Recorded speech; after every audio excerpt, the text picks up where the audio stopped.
Moin, ich bin's, Alex. Ich habe euch letztens ja versprochen, dass wir nochmal ein richtig schön einfaches Porträt machen mit Fensterlicht. Die Pauline war so lieb, heute vorbeizukommen und mir Modell zu stehen. Ich werde euch jetzt ein bisschen mitnehmen und so gucken, wie wir das Bild gemeinsam aufbauen. Ich fotografiere für dieses Set jetzt erstmal mit meiner kleinen Kamera, einer A5000, glaube ich, und einem 50 mm.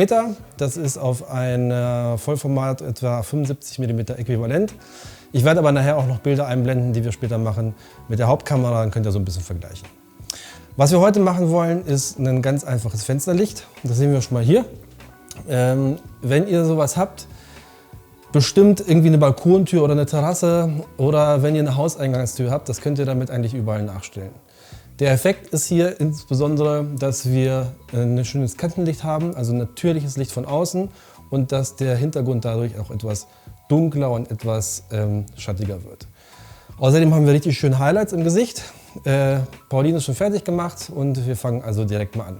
Ich werde das Set Schritt für Schritt aufbauen für euch und nur mal ein bisschen kleine Verbesserungen zeigen, bis wir dann irgendwann am fertigen Bild sind. So, ich würde dich mal bitten, Pauline, dich hier hinzustellen und genau, frontal gegenüber zu mir und umdrehen, genau. So, und ich werde dich gleich noch mal etwas navigieren. Gehe mal 2 Schritte zurück, bitte. So,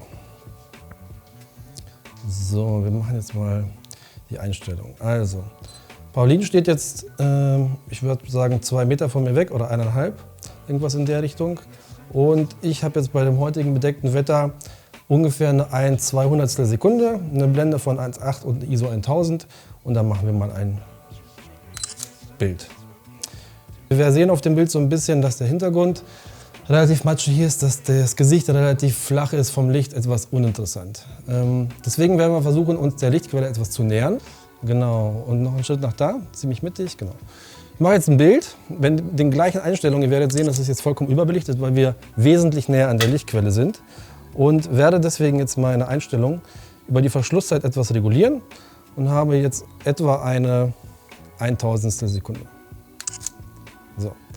Allein dadurch, dass wir uns jetzt etwas mehr zum Licht bewegt haben und uns an die Lichtkante gestellt haben, können wir erkennen, dass wir ein sehr viel kontrastreicheres Bild haben.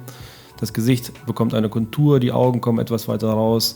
Durch den jetzt etwas dunkler wirkenden Hintergrund hebt sich das Modell auch schön ab. Das Bild ist einfach wesentlich schöner und homogener und ansehnlicher als das erste. Falls dein Modell sich beim Posen im Stehen noch nicht ganz so sicher fühlt, empfehle ich, sowas wie einen Stuhl oder einen Hocker einzusetzen. Hier hole ich gerade ein und mache das vor.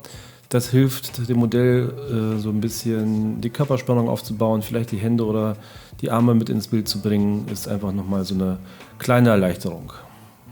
Und jetzt hat Pauline nämlich die Möglichkeit, mit ihren Armen zu arbeiten. Sie kann sie ablegen, sie kann sich abstützen, sie kann so ein bisschen Spannung in ihren ganzen Körper bringen. Und wir machen das gleiche Bild nochmal. Ja, super schön.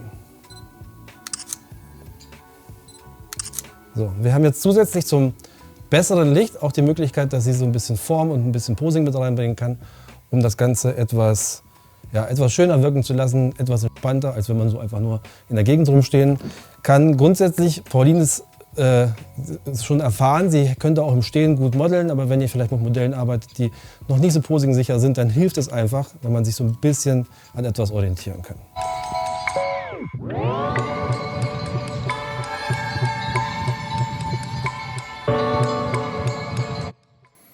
Ich hätte 1-2 Punkte sogar noch zu verbessern. Wir können, hinten im Hintergrund sehen wir, dass wir noch relativ viel Licht haben. Ich möchte ein viel kontrastreicheres Bild haben. Und ich habe hier die Möglichkeit bei mir, dass ich die anderen über Rollladen steuern kann. Das heißt, ich kann das ganze Zimmer abdunkeln, sodass wir einen wesentlich dunkleren Hintergrund haben und das Gesicht nochmal deutlich mehr rauskommt.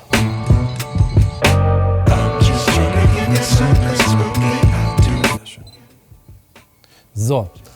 Wir haben jetzt hinten die Rollläden so gemacht, das heißt, wir haben drin eigentlich als einzige verbliebene Lichtquelle genau dieses Fensterlicht.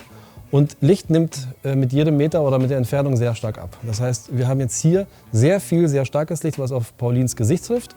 Und im Hintergrund kann man das kaum noch erkennen, es versinkt fast im Schwarzen. Nochmal ein paar Bilder. Nochmal ein kurzer Vergleich mit weiteren Lichtquellen, also Fenstern, die bei mir jetzt noch im Raum offen waren auf der linken Seite. Es ist nur eine Nuance, wie wir sehen können, aber durch das Ausschließen der weiteren Fenster und das Kontrollieren unseres Lichtsetups können wir noch mal ein bisschen mehr Kontrast und ein bisschen mehr Abhebung des Modells vor dem Hintergrund hinbekommen. Das Einzige, was ich jetzt noch anpassen würde, ist, dass ich hier ein bisschen Catchlights mit in die Augen bringe. Und das könnt ihr ganz einfach mit einem Reflektor machen. Ich nehme mal die weiße Seite. Wenn ihr keinen Reflektor habt, besorgt euch einen, die sind relativ günstig. Ansonsten reichen auch so Styroporplatten oder irgendwelche weißen Papiersachen.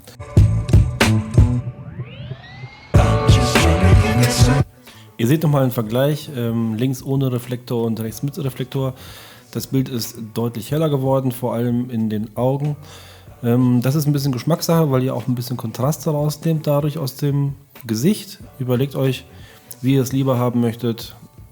Hier nochmal alle Bilder im Vergleich, wie wir das halt aufgebaut haben.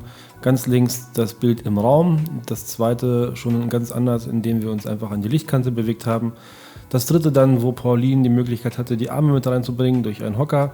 Im vierten haben wir die Rollläden zugemacht, sodass wir keine anderen Lichtquellen hatten, sondern nur unser Kantenlicht. Und im fünften Bild haben wir einen Reflektor eingesetzt, um ein bisschen die Schatten aufzuhellen und vor allem einen Reflex im Auge zu erzeugen. So, das war's schon. Ihr seht, man kann mit relativ einfachen Mitteln und einem Fensterlicht ein schönes Porträt erzeugen. Ich würde sagen, das ist das einfachste Porträt der Welt. Das kann jeder zu Hause nachstellen. Ich habe die Bilder hier sogar mit einer ganz alten A5000 gemacht. Ich glaube, das ist sowieso das günstigste, was man im Sony-Bereich überhaupt kaufen kann. In den anderen Kamerabereichen gibt es da sicherlich ähnliche Modelle. Es kommt am Ende nicht auf die Kamera und das Objektiv an. Das Wichtigste ist tatsächlich das Licht.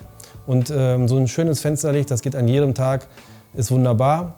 Achtet vielleicht bei besonders sonnigen Tagen darauf, dass das Modell kein direktes Sonnenlicht abbekommt. Geht vielleicht ein bisschen einen Schritt weiter rein ins Zimmer. Sonst müsst ihr mit harten Schatten arbeiten. Das kann kreativ sein und Spaß machen. In dem Porträt wollten wir das jetzt nicht umsetzen. Ich hoffe, das Video hat euch gefallen. Schaut gerne bei Pauline auf Instagram vorbei. Sie hat richtig viele schöne Bilder, ein paar sind sogar von mir. Wir machen jetzt ein bisschen weiter. Euch noch einen schönen Tag. Macht's gut. Bis zum nächsten Mal.